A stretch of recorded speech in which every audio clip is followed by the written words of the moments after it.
A brand new week. It's another game week for football. Basketball might be number one in the country. They are in the KenPom rating. And so we got a lot to talk about here in New Week. He's Zach Blackerby. I'm Brad Law. This is Village Vice. Thank you for watching. Thanks for checking out our friends at mybookie.ag as well. They bring you every episode of the show, and they'll double your initial deposit when you use the promo code at the bottom of the screen. Next round. Mybookie.ag. Basketball, football, NBA's going on now if you're interested in that. I don't know how many people who watch us bet on the NBA, but Auburn minus 24.5 against ULM. Okay. All right. Which is interesting because let's jump right into it. You had the press conference today. Yes. That is a lot of points. ULM on a slide though. Boy, they were the trendy upset pick a month ago, and they lost 3 games in a row. 2 of them weren't all that competitive. Yeah. Auburn ought to have way more talent. Like, I get why the number is the number. Yeah, I do too. And Hugh Freeze at his presser just now gave them some props, no question about it. He played against this staff when they were at UAB. He talked about kind of their history there and how much respect he has for them, which is good. And then he says, we're not going to take anybody lightly. I'm like, okay, yeah, all right, sure, yeah, don't take anybody lightly. That's awesome. But to me, there are a few interesting things from this presser. Yeah. And one of which, of course, was his comments on the quarterback, which lined up with what he said on the SEC teleconference last week when asked about it. Said, we're going to take a look at the big picture. He did confirm that Payton did not practice last week due to what we all assume is his shoulder. Freeze didn't say that, but we're assuming it's his shoulder. And so Hank Brown got a lot of the reps with the ones. What does that mean moving forward? I don't know. And but what is Brad, that? I do think this opens the table and leaves the opportunity for Hank to start on Saturday. Yeah. He was asked about Walker, and Freeze didn't really bite, I don't think, which I'm glad somebody asked about Walker, but I think he would have said more about Walker White if there was a chance that he could start on Saturday. Yeah, no, I do too, completely. Okay. Yeah, I'm wondering how his answer fits into, like, how the two answers fit together, talking about the big picture. Because, all right, how limited is a quarterback if he's not able to practice at all for a week? And then he's able to go through a normal week of practice this week. Then is it just like an offensive lineman or somebody else on the team that just, kind of doesn't do much and they get a week to recover? Yeah. Or does Hank gain enough, did Hank gain enough ground in a week to assume this? Is it about gaining ground at this point, or do you just have to do something different, or this fan base will chew you up? Like, yeah. I don't know. Is it even about who's better at this point? Is it about who could be better next year? I think is the actual conversation. Sure. Which is again, we're going to have this conversation, I think, a few different ways in the next month before we find out for sure. But is the guy who's going to start at quarterback for Auburn next year on the roster currently? My guess is no. Yeah. If I had to guess, I would say no. Me too, which would then, if that's how it fits into the big picture, do you gain much by starting somebody other than Payton if Payton is healthy? Are you gaining anything by starting somebody different? So between now and when the transfer portal opens, what do you think is the most important aspect of Hugh Freeze's job? Outside of winning football games, what do you think it is? Boy, that's okay. I think there's a clear-cut number one here. Outside of winning football games? Outside of of course, you want to win every game. Outside of that. Keep the recruiting class intact. Yeah, or keep your talent together, right? And I think under that is recruiting, and under that is your young guys. You keep them involved. Talk to several. The young guys like Hank. Yeah. And I think that's a factor in this. Should it be? No, it shouldn't be. But when Freeze was asked about it, it's like, yes, recruiting your current roster is a big part of this. He says it's already started and no head coach wants to do any of that, which I agree. Like, I can't imagine how stressful that would be also in the current situation without the season has evolved. But I do think that there's an element of this that when these young receivers are out there, they have a stronger belief that the football's coming to them. Yeah. And I do think that matters. Should it matter enough for that to be the reason you make the call, Brad? I don't know. I don't know, but I do think it is a variable here. Well, and bigger picture, and I don't know if this is going to come across too old school, get off my lawn, or if this is just going to be an out of touch, just for conversation, all right, for the sake of discussion. How important are freshman players, sophomore play? How important really are any group of individual players' opinions? How much should they play into the head coach's decision, the head coach's vision and decision making for the program? Like to me, that's a little bit. I get it. It's a slippery slope if you start letting your players make the decisions for you, or if you start letting their opinions dictate your decision-making process. Yeah, and we've seen that happen to some extent. I'm not going to say names, but like there's an upperclassman on this team that almost wasn't on this team, and there was some drama late in the transfer portal window earlier this year. Or, I guess it would have been earlier this year, calendar-wise. And like, does Auburn need that specific player now? Like, probably not. Like, I can't imagine it makes them way better. But then you think about some of the talented freshmen, and if this really is about 2025 at this point, all about next year at this point, like, you need Cam Coleman. You need Perry. You need these offensive linemen that are trending in the right direction to stick around. Like, you do need these pieces, and that's up to the head coach to figure it out. I guess. I mean, but again, just for the sake of discussion, do you need what do you lose in order to keep them? Do you lose the culture of the head coach is in charge and makes the calls? Mm-hmm. He has the vision. He has the protocol in place. Yeah, I get it. You're a part of the culture of the team. And look, I hope all of them stay. And I don't have any ideas to their thought process, and they do what they think is best. But at the end of the day, Hugh Freeze, the head coach, he makes the decisions for the program. And if guys aren't in line with that, like, it's up to them to either fall in line with that or not be a part of that culture anymore. And if they're not, then the attitude of the head coach has to be, okay, I'll go find somebody who can do the same thing that you did. I'll go find another receiver for the outside. I'll find another inside. I'll go find another one. Yeah. Because somebody will want to come in and be a part of this culture. I hope so.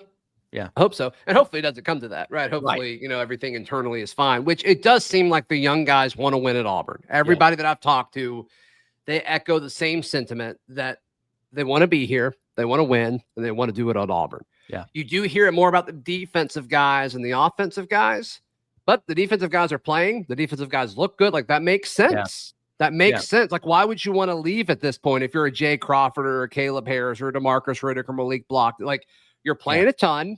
You're going to play a ton next year, and you're playing well. You're put into a situation to succeed. And if you're on the field, there's no defensive play call. Like, rarely is a defensive play call going to take you out of it. If the ball comes your way, you have an opportunity. Yeah, it's all reaction. Yeah, right. Right. So as opposed to, you could feel offensively like the scheme isn't playing into your hands. And depending on where you put the responsibility, if you put it on coaches, that's one thing. Sure. If you put it on particular players who may not be here next year, then that's another thing altogether. But, Hugh Freeze went from the beginning and said, we're going to try to build this thing through the high school ranks. We're going to build it through relationships with players who want to win at Auburn.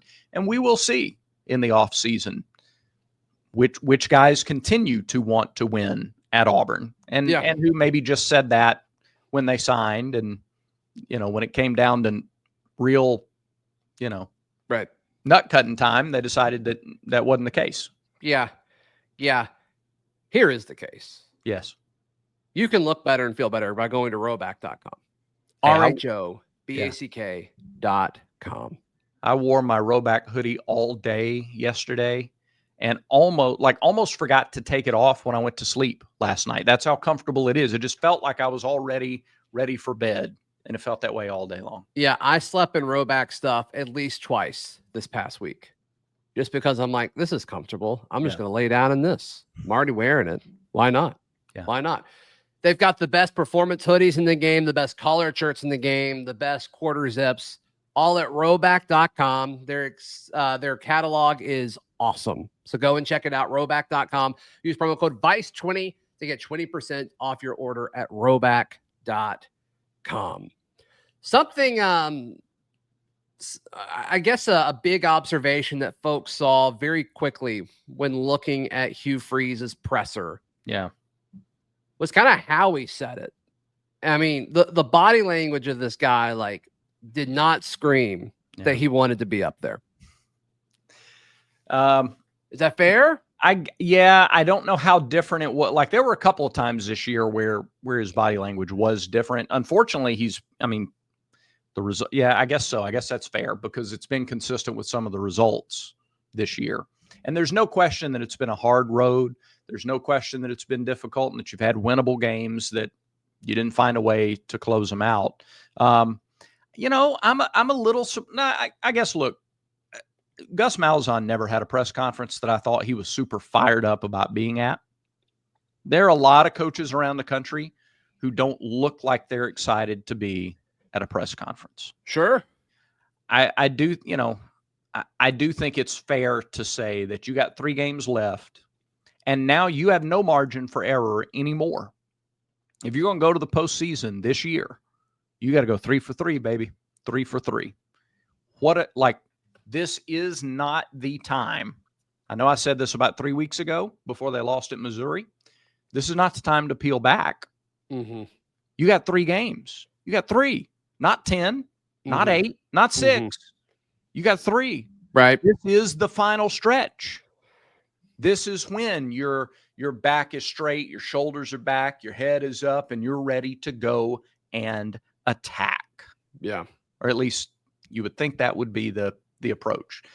And that will trickle down to the rest of the team. If the head coach is involved and he's excited and he's intense and he's hungry, the players are gonna feed off that. They're gonna be the same way. Right. I look, it's not fair to compare anybody to Bruce Pearl, but if you just go back and look over the weekend when you got the number 1 rated team according to Ken Palm, Houston, in their city with more of their fans in the house, you got Bruce Pearl who's won 4 championships at Auburn already. Yeah, he acts like he's never won anything. He acts like he's not, like there's no comfort there. It's all hunger, no comfort. Mm-hmm. And my goodness, the players played that way. All hunger, no comfort. Put it on a shirt. Yeah, and I don't know how much like the difference needs to be by sport. Like basketball is a more like hype based sport, momentum based sport than football is, and you're dealing with less folks. So I think you can have that. You can't have that messaging to a 100-man roster, right? So I do think. And the game's already intense enough anyway. If you're that level of intensity all the time, it's tough. It's a lot. That's a lot. Yeah. Yeah. So I mean, I don't know exactly how similar they should be. And I know you're not saying that, but I'm just trying to think of like the great coaches that constantly point out like we can't catch a break. Yeah. And that to me is the stuff where I'm like, it's like, I love the honesty that Hugh Freeze brings to the podium. I love the transparency, but sometimes it's just like, I don't know if you should have said that. I don't know if you should constantly point out that we can't catch a break. It's like, we get it. Like, we're pulling for the same team you are. Like, we get it. But fans can say that. Yeah. I don't think the coach can say it. And then like the coach line. The coach line there is like, we can make our own breaks, right? Like that's we got to coach them better or whatever. Right. Yeah. Or like one of his longest answers, it seemed like today, was when he was asked about field position. And like, he talks about like, how he can't run his offense when, they're backed up, which is fine. Whatever. Like we see a lot of offensive coaches get conservative when they're within the 5. Like that's totally fine. Hey, it worked against Gus this week. They had the ball at the 1-yard line just before halftime, and they threw a pick 6. I mean, risk reward is very, very tilted in that scenario. No kidding, and that's why most of the time, like Freeze said today, like the goal is just to get out of there and get them the ball, on your right side of the 50. But if you know that, Yep. like quit returning kicks out of the end zone. And it's nothing against the returners, but it's like the way this team has been coached, like they're good, like the odds of them getting called for holding at that point is insane. But you know that at this point. Yeah. So stop. You're saying you don't need 3 instances of penalty. If the baseline argument is we can't run our offense shy of the 25, then don't even take the risk of being stopped shy of the 25 on a return or push back for a penalty. Don't wait till it happens 3 times. Right. You go, we're going to start at the 25. We feel comfortable with our offense starting at the 25. Yeah, that from the very beginning, that is the plan. Yeah. Yeah, I get it. Yeah. I mean, that's logical. That's fair. Zach, I think that's fair. Yeah. All right. Anything else from the presser today that stood out to you? The length of the presser. It's by far the shortest. It felt shorter. I'm glad that you said that. It did feel shorter. Yeah. It was about a 15-minute presser, and his are generally 25 and more. Now, again, to be fair or attempt to be fair, typically these are the Monday after a game. And so we're talking 48 hours removed. There was not as much talk about what they did during the bye week. There was some of that, but I don't know that fans really want a detailed day by day, segment by segment breakdown of all the bye week practices. So, but that was immediately the first, like, wow, that was short. I don't remember if the one before the Missouri game was as short as that. I don't think it was. So how much of a function of that or how much is that a function of you just kind of worn down? I hope that's not it. Cause again, you got 3 games. Got 3 games left. Yeah. ULM, like you should handle, you can't trip up. Like ain't got a thing to lose. You can't trip up against ULM. Ain't got a thing to lose against Texas A&M. That's going to be a night game at Jordan-Hare Stadium. We know that was released earlier today, that will either be a 6:30 or 6:45 kick. Oh, wow. I missed that. That's awesome. Yeah. So that's great. I think the Auburn fans deserve another night game at Jordan-Hare. You're going to have them. That's going to be an opportunity to close out the home schedule. And senior night. And if you could gather some momentum over those 2 games, I understand what they did in Baton Rouge over the weekend, and now I know everybody's going to fall in love with every home run higher again. But it's a winnable game in Tuscaloosa to close out the regular season. Yeah. So I mean, maybe. I feel like it's less winnable now than it was 3 weeks ago. But yeah, I know. Whatever. Yeah, I know. I get it. Like I said, and maybe that's too delusional, but that's okay. I mean, you did say they were going to lose by double digits. I did. You did say that. Did. I didn't expect Alabama to do the smart coaching thing and just run right at them. Apparently, if you just run right at LSU, they cannot stop it. Can't stop it. Yep. I mean, they ran through LSU like whatever through a tin horn, man. Sure. Trying to think if there's anything else he said today that I thought was intriguing. He got asked like 2 different times, kind of the same question about, all right, outside of quarterback, like what positions are you looking at? It's weird he got asked that twice. And both times he's like, I feel like we're playing them. Like I feel like we're playing the young guys everywhere else. Yeah. And that's true. They've got everybody in the secondary that's young. Everybody in the secondary is either young or hurt. So they're playing the young guys. Both. Or young and hurt. Yeah. Young and hurt. Mentioned Drake Carter getting some work on the offensive line. I don't think you're going to see him in the games. I don't think it benefits you over the course of these 3 games to get him in the lineup. But you can't forget about him for the future. He's going to be a big piece. Yep. Yeah. There just wasn't. It was a little less than what we've had in other pressers today. Right. Maybe that's an okay thing. Maybe a little less in the presser means a little more on the field. It probably doesn't matter. Yeah. Like, honestly, it probably doesn't matter, which is fine.